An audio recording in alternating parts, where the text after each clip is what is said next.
Tapak sirang pada. This is the position when you place your feet at the same angle. Make your feet into a V.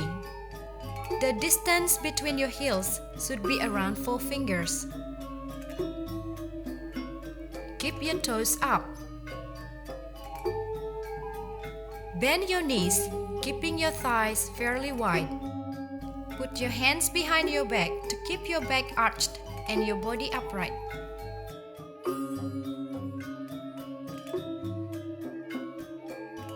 Good. This is how you lower your body. From the tapak sirang pada position, lower your body by bending your knees and hop squatting. Keep the distance between your thighs fairly wide. Nyangket. This is the fundamental female Balinese dance posture. With your feet in the tapak sirang pada position, bend your knees while holding your tummy in. Remember to arch your back, push your chest forward and keep your body upright.